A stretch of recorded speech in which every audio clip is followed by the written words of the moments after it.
আমরা দেখেছি বিভিন্ন সময় একটা উগ্র গোষ্ঠী তারা হিজবুত তাওহীদের বিরুদ্ধে বিভিন্ন ধরনের অপপ্রচারে লিপ্ত।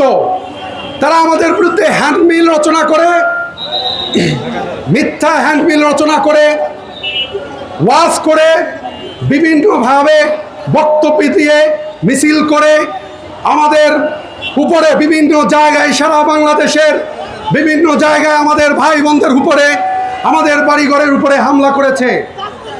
এই হামলায় এখন পর্যন্ত হিজবুত তাওহীদের 5 জন নারী পুরুষকে তারা নির্মমভাবে কুপিয়ে হাত পায়ের রগ কেটে চোখ উপড়ে ফেলে হত্যা করেছে।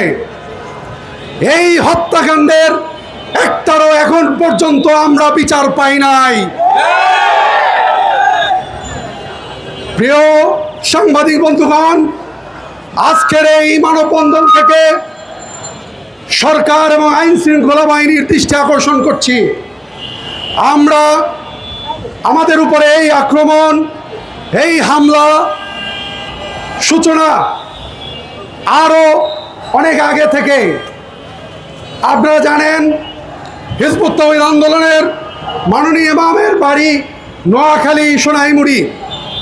আমরা দেখেছি গত বেশ কিছুদিন থেকে সেখানে আমাদের মাননীয় ইমামের বাড়িকে তারা টার্গেট করেছে।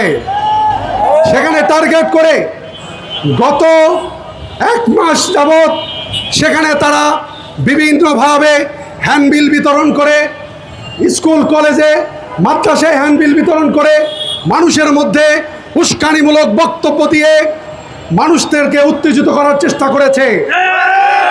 এরপরে তারা ওয়াজ মাহফিলের নামে সেখানে একটি সমাবেশের আয়োজন করেছে। সেই সমাবেশ সত্যিকার অর্থে তাদের ওয়াজ মাহফিলের সমাবেশ ছিল না।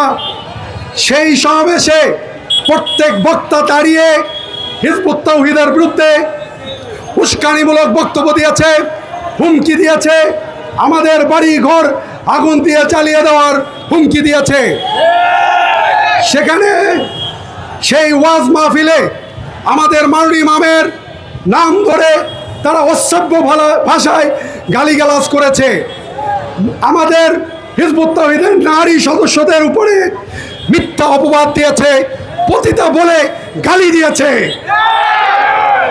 আপনারা বলুন, কোনো সুস্থ মস্তিষ্কের মানুষ এইভাবে ওয়াজ মাহফিলের নামে, যেখানে কোনো ইসলামের কথা ছিল না, ওয়াজের কথা ছিল না, ধর্মের কোনো কথা ছিল না, শুধু একটাই কথা ছিল, হিজবুত তাওহীদকে কিভাবে নির্মূল করা যায়, হিজবুত তাওহীদকে কিভাবে হত্যা করা যায়, হিজবুত তাওহীদের বাড়ি ঘর কিভাবে গুড়িয়ে দেওয়া যায়।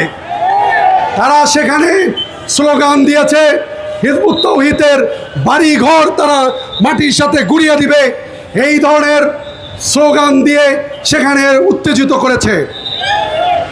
আজকে এই মানববন্ধন থেকে আমি তাদের এই অবৈধ কর্মকাণ্ডের বিরুদ্ধে, তাদের এই অসুস্থ এবং এই আইন ভঙ্গকারী এই উগ্রপন্থীদের বিরুদ্ধে, তাদের এই ওয়াজ মাহফিলের নামে এই মিথ্যাচারের বিরুদ্ধে আমরা তীব্র নিন্দা এবং প্রতিবাদ জানাচ্ছি।